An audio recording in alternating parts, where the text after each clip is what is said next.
ভারত ও বাংলাদেশকে চ্যালেঞ্জিং দেশ হিসেবে উল্লেখ করে গণহারে ভিসা বাতিলের ক্ষমতা পাওয়ার চেষ্টা করছে কানাডার সরকার। গাজায় বারবার যুদ্ধবিরতি লঙ্ঘনে গভীর উদ্বেগ জানালেন জাতিসংঘ মহাসচিব। ১২৫ বারের বেশি যুদ্ধবিরতি লঙ্ঘন করেছে ইসরায়েল। নিউ ইয়র্কে মেয়র হলেন ট্রাম্প বিরোধী মুসলমান যুবক মামদানি। পছন্দের প্রার্থীকে ভোট না দেয়ায় ইহুদিদের স্টুপিড বললেন ট্রাম্প। হামলার পরও ইরানের প্রায় সব ইউরেনিয়াম রয়ে গেছে। উদ্বিগ্ন আন্তর্জাতিক আণবিক শক্তি সংস্থার প্রধান। ইউরেনিয়াম মজুত রাখতে দৃঢ় প্রতিজ্ঞ ইরান।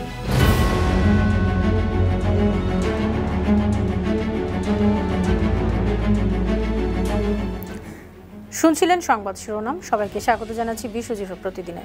বিশ্বের বিভিন্ন প্রান্তের সবশেষ তথ্য জানাতে আপনাদের সঙ্গে আছি আমি অনন্যা চৈতি। জালিয়াতির অভিযোগে কানাডার সরকার বিদেশিদের গণহারে ভিসা বাতিলের ক্ষমতা পাওয়ার চেষ্টা করছে। তাদের অভিযোগ, বাংলাদেশ ও ভারত থেকে পাঠানো ভিসা আবেদনে জালিয়াতি হচ্ছে। গেল সোমবার কানাডার গণমাধ্যম সিবিসি নিউজ জানিয়েছে, কানাডার অভিবাসন, শরণার্থী ও নাগরিকত্ব বিভাগ এবং কানাডা বর্ডার সার্ভিসেস এজেন্সির কর্মকর্তারা মার্কিন অংশীদারদের সঙ্গে মিলে একটি ওয়ার্কিং গ্রুপ তৈরি করেছেন। এই গ্রুপ ভ্রমণ ভিসার জাল আবেদনগুলো চিহ্নিত করে বাতিল করবে। সে লক্ষ্যে তাদের ক্ষমতা বাড়াতে চায় তারা। এই প্রক্রিয়ায় ভারত ও বাংলাদেশকে নির্দিষ্ট চ্যালেঞ্জিং দেশ হিসেবে উল্লেখ করা হয়েছে। গাজায় বারবার যুদ্ধবিরতি লঙ্ঘনের তীব্র নিন্দা জানিয়েছেন জাতিসংঘের মহাসচিব অ্যান্তোনিও গুতেরাস। মঙ্গলবার কাতারের দোহায় দ্বিতীয় বিশ্ব সামাজিক উন্নয়ন শীর্ষ সম্মেলনের ফাঁকে সাংবাদিকদের মাধ্যমে তিনি এ নিন্দা জানান। গুতেরাস বলেন, গাজায় যুদ্ধবিরতি লঙ্ঘনের ধারাবাহিকতায় তিনি গভীর উদ্বিগ্ন।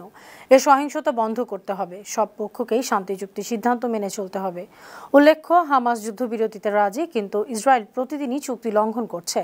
গাজার সরকারি গণমাধ্যম কার্যালয় জানিয়েছে, যুদ্ধবিরতির পর থেকে ইসরায়েল ১২৫ বারের বেশি চুক্তি লঙ্ঘন করেছে, হত্যা করেছে ১০০রও বেশি বেসামরিক মানুষকে। যুক্তরাষ্ট্রের সবচেয়ে বড় শহর নিউ ইয়র্কে মেয়র নির্বাচিত হয়েছেন ডেমোক্রেটিক পার্টির প্রার্থী জোহরান মামদানি। মঙ্গলবার নির্বাচনে সাবেক গভর্নর ও স্বতন্ত্র প্রার্থী অ্যান্ড্রু কুয়োমোকে এবং রিপাবলিকান প্রার্থী কার্টিস লিওয়াকে পরাজিত করে শহরটির ১১১তম মেয়র নির্বাচিত হয়েছেন তিনি। এ জয়ের মধ্যে দিয়ে মামদানি হয়েছেন নিউ ইয়র্ক সিটির প্রথম মুসলিম মেয়র। আফ্রিকার উগান্ডায় জন্ম নেওয়া দক্ষিণ এশীয় বংশোদ্ভূত এই তরুণ রচনা করলেন নতুন এক ইতিহাস। শহরের নির্বাচন বোর্ড জানিয়েছে, প্রায় ১৭ লাখ ভোটার ভোট দিয়েছেন। এর মধ্যে মামদানি একাই পেয়েছেন ১০,৩৩,৪৭১ ভোট। কুয়োমো পেয়েছেন ৮,৫৪,৯৯৫ ভোট, আর কার্টিস পেয়েছেন ১,৪৬,১৩৭ ভোট। প্রেসিডেন্ট ডোনাল্ড ট্রাম্পের দ্বিতীয় মেয়াদ চলাকালে আমেরিকার প্রথম বড় ৩টি নির্বাচনে বিশাল জয় পেয়েছে ডেমোক্র্যাটরা। নির্বাচনগুলোর ব্যালটে ট্রাম্পের নাম ছিল না, কিন্তু এসব নির্বাচন তাকে একজন অদৃশ্য প্রার্থী মনে করেছেন ভোটাররা।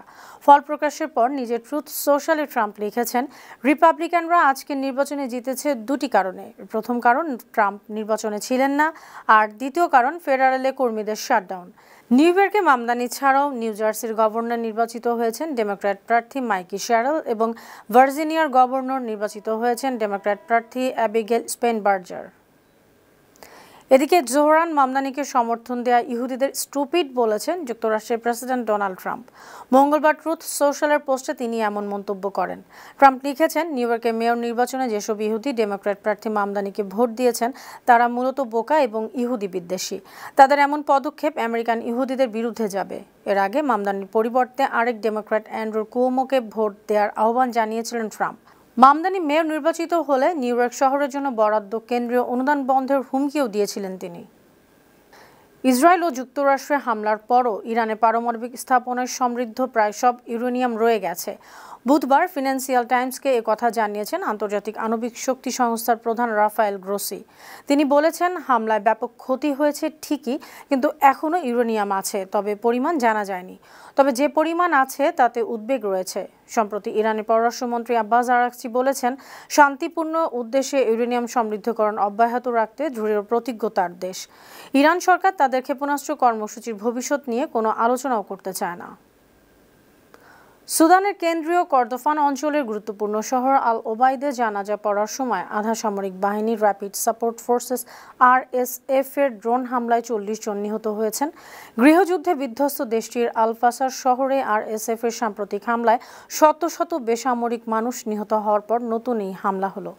কর্দোফান রাজ্যের সরকার জানিয়েছে গ্রামের একটি জানাজার তাঁবু লক্ষ্য করে এই হামলা চালানো হয়েছে। জাতিসংঘের মানবিক বিষয়ক সমন্বয় অফিস বলেছে, কর্দোফান অঞ্চলেও নিরাপত্তা পরিস্থিতির অবনতি হচ্ছে। ভারতীয় বিমান বাহিনীর প্রধান air chief marshal Amarpreet Singh জানিয়েছেন, পাকিস্তানের সঙ্গে সংঘাতের প্রথম দিনই যুদ্ধবিরতির প্রস্তাব দিয়েছিল ভারত। মঙ্গলবার ভারতের রাজধানী দিল্লিতে ভারত ডিফেন্স কনক্লেভ 2025-এ তিনি কথা বলেন। সেখানে অমরপ্রীত সিং আরও বলেন, অপারেশন সিঁদুর থেকে তারা শিখেছেন লক্ষ্য অর্জনের দিকে মনোযোগ দেওয়াই গুরুত্বপূর্ণ। অনেক যুদ্ধেই মূল উদ্দেশ্য হারিয়ে যায়, যুদ্ধ অহংকারের লড়াই পরিণত হয়। চলতি বছরের 7 মে ভারতীয় বাহিনী পাকিস্তানের 9টি লক্ষ্যবস্তুতে হামলা করে। এ কারণে সংঘাতে জড়িয়ে পড়ে দুই দেশ। পরে 10 মে যুদ্ধবিরতি ঘোষণা করে উভয় পক্ষই। শিগগিরই পারমাণবিক পরীক্ষা করবে উত্তর কোরিয়া। দেশটির সর্বোচ্চ নেতা কিম জং উনের নির্দেশে পরীক্ষা চালানো হতে পারে।